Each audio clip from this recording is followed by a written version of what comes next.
What's going on, guys? Vendor Vassar here with a review, this time of the Medicom Mafex Amazing Spider-Man.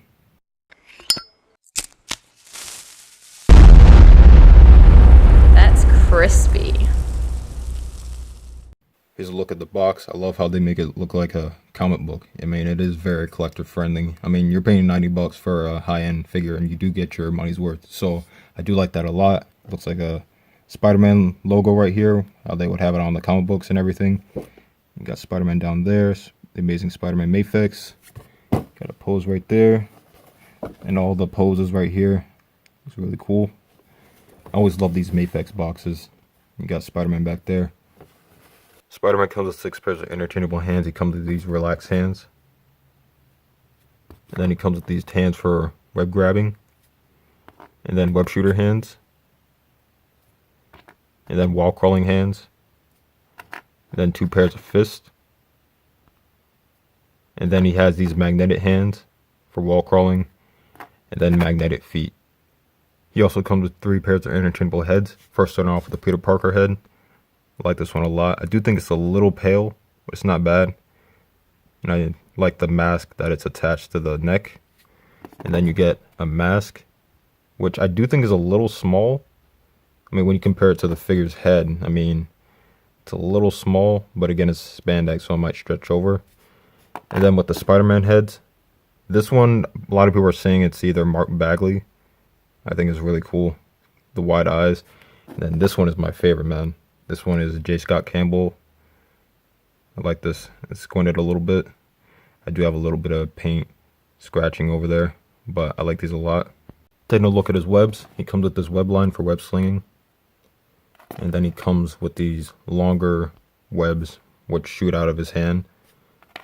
And the shorter one. Sorry if my camera's not focusing on them.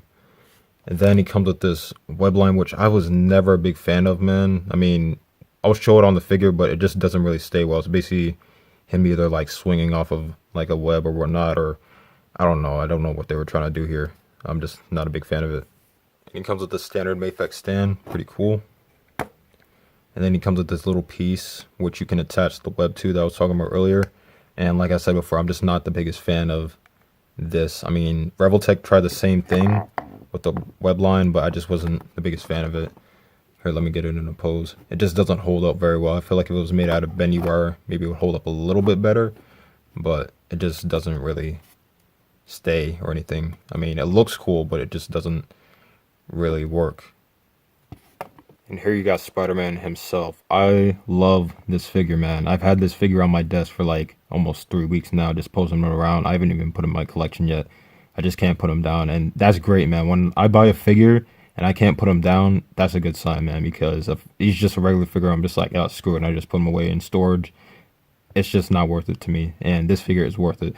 I forgot to say when I first started this video, shout out to Darius, the Amazing. He hooked me up with this figure. I mean, he didn't give it to me, but he helped me buy it. I mean, the only ways you would be able to get this figure was through Ami, Hobby Link Japan, Big Bad Toy Store, stores like that. I mean, it's just not like a figure that you can find at Walmart or something like that. I mean, you have to kind of go through. I mean, it is an import, so shout out to him. He helped me get this figure. I will say he is not cheap.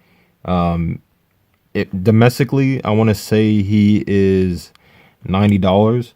But I mean, if you buy them from like Ami, which they don't have it on their site anymore, it would have been $60 plus shipping to the United States or wherever you're from, which would have been like $20. So the figure's not cheap, but what I will say, he is worth it. Do I have complaints with him? Yes, I do. First, starting off with my complaints, I just don't like how the fact that the legs aren't, straight right here.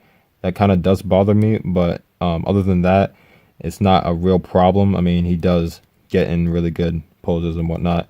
Other thing is the feet are kind of small. I mean, not like they're small in length. Just if they were like a little wider, it would have helped, especially when it comes to standing. And my last problem is the hands. Now, when it comes to these Mafex figures, I love these Mafex figures, but they are just very, very delicate and brittle. I mean, one of the figures I've had a problem with when it comes to Mafex is the Spider-Man Homecoming Spider-Man. His like wrist preg broke, I mean, down here. And I was just like, yo, man, and he broke, and I spent like $90 on that figure, man. And I was just very cautious about, you know, getting other Mafex figures in the past. Luckily, I was able to replace it, but I was very nervous when it comes to this figure as well, especially when it comes to interchanging hands. Something I do is I hold down the peg, and I take out the hand, so the peg doesn't, like, you know, come out, and I just get very nervous when it comes to, you know, taking these hands out. But with all that being said, this figure is amazing. I mean, looking at this head sculpt, I love this head sculpt out of all of them. I just like the sharp eyes and whatnot. They look really cool. Here's the other head sculpt, the Mark Bagley head sculpt. I mean, I do like the wide eyes, but it's just not, you know, my favorite look of Spider-Man. The wide eyes Spider-Man has been kind of like a newer thing, even though this did start out in the comics. I'm just saying, when it comes to like merchandise for Spider-Man, you always see him with the wide eyes. But this is pretty cool as well. Mark Bagley. And then I do like how throughout the figure they're shading. I really, really do like that. Especially when it comes to the red and then the blue. It's kind of like a metallic blue. And there's a bit of black shading in there. Really, really cool. Some people have a problem with the fact that his spider line, I don't know what you would call it, like this underwear piece isn't like, the red line isn't here. It doesn't really bother me. It's just not really that big of a deal. And then the spider logo looks really cool. It's a very classic 90s look of Spider-Man.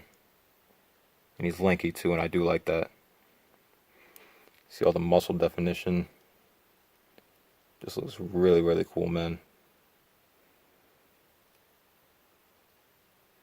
I just can't stop looking at this figure posing around. He's just really, really nice.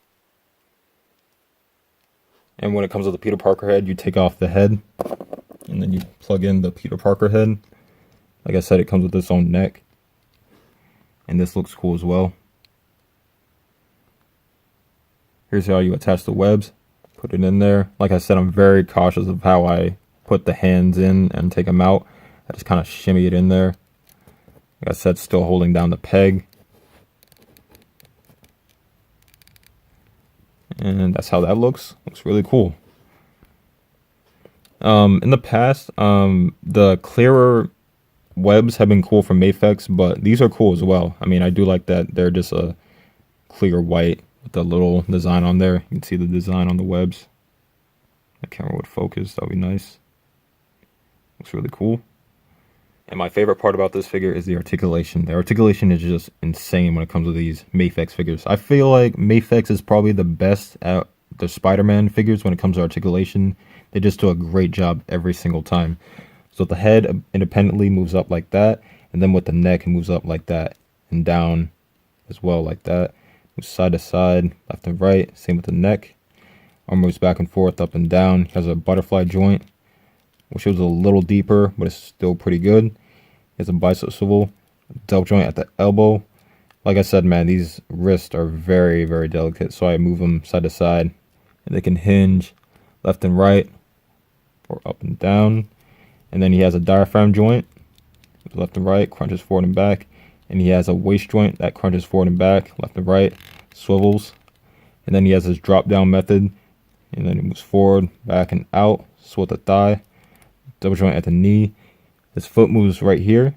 And with the magnetic feet, you can actually like unplug the foot. Moves back and forth. He has an ankle pivot. And he has toe articulation. So great articulation on this figure, man. You can get him in a lot of Spider-Man poses. I mean, that's what I love about these Spider-Man figures. If I can get him in like a Spider-Man pose or just like really cool poses, I'm sold, man. Here's a couple quick size comparisons. So when it comes to Marvel Legends, obviously this is not a Marvel Legend figure. It looks like it could be one, but it's not. So when it compares to other Marvel Legends like Iron Fist, your average Marvel Legend, it doesn't look too bad. You know, I've always seen Spider-Man as a shorter character, so it doesn't look too bad. Iron Fist is a little bit taller than him, but it's not that bad. And then compared to Mysterio, I don't know what it is, but he looks a little, I don't know, Mysterio looks a little small. I'm not sure, but it looks pretty good next to Mysterio. Here he is next to Captain America and Green Goblin, and these two look really good next to each other. Like I said, I've seen Spider-Man as a shorter character, and next to Green Goblin, he looks good as well. You know, people complain about, you know, I don't like mixing up my figures. For me, I don't care. I mean, as long as it looks good in a photo or my collection, I don't mind. So these two look really cool next to each other. All right, so this is going to be my favorite part of the video, the discussion of, is this the best Spider-Man figure of all time? I don't know. It kind of is. I mean, I have a lot of Spider-Man figures. I've been collecting Marvel Legends and Spider-Man figures forever. I mean, Spider-Man's my favorite character, and I have so many different versions of him, and I just love the character. But there are a couple that I'm missing out on. You know, the McFarlane Spider-Man is something I wanted forever, the superposable one, and then the Snapshot Spider-Man. Other than that, I think I have every single Marvel Legends Spider-Man besides that. And when it comes to these guys are probably some of my favorites. You got the Ultimate Spider-Man that came out in the Hobgoblin. No, the what was that, Space Venom wave? This was a really cool figure. The only thing that bothered me was there's no butterfly joint. And then this guy is a grail in my collection. This is the Spider-Man 2 super duper posable Spider-Man. I mean, every single joint on this figure is articulated. I mean, he has articulated fingers, double articulation on the toes. This guy is insanely articulated. And you got the Pizza Spider-Man. This guy has gone up in price so much over the years. I mean, this guy is really cool. Besides the fact that his legs don't really split, it's a great figure. Then you got the Mafex Spider-Man Homecoming Spider-Man. Like I said, this is the figure that I had some problems with. This is the replacement I got. Shout out to Big Bad Toy Store. They gave me a really good replacement. I broke the hand, and I sent it to them, and they didn't charge me anything, and they sent it back. And this one is pretty good as well. The knees are a little messed up, but he's really cool. I love this figure. And then you have the Revoltech Spider-Man, which is a Sam Raimi one, which is really cool. I love this figure, man. This is super underrated. Some people probably don't even know this exists. This is a really cool figure. I think this was my first import, actually. And then probably, I don't know, these two are probably going to be, you know, in the tie for being my favorite Spider-Man figure. This is the Revoltech Yamaguchi Spider-Man. I love this figure, man. But the only problem I do kind of have is the fact that you can't really get this guy in a vanilla pose. But I don't know, man. These guys are really kind of on that spot of being my favorite. So who knows? Maybe in the time, maybe I will get McFarlane Spider-Man or Snapshot, and maybe that will be my favorite. But these two are probably my favorite at the moment. I'm gonna rate this figure a 9.5. This figure is incredible, man. It depends on what you want, man. I mean, if you want to pay $90 for a figure, that's up to you. But it was worth it to me. I mean, I have full faith in this line. I want to see them do more characters, more comic book characters. Batman, Iron Fist, Daredevil, Hawkeye. Let's see who else. Captain America, Hulk. You know, I really support this line. I mean, they have Deadpool coming out, Wolverine. I mean, I'm just really excited for this line. However, with the quality control, that's a little worrisome. That's why I rate it a 9.5 and not a 10. But other than that, this is a solid figure, and I highly recommend that you pick it up. He's kind of hard to get right now, but I would backtrack it maybe if it's up to you. But he's a great figure, man. Alright guys, thank you all for watching. I'll catch you later. Peace.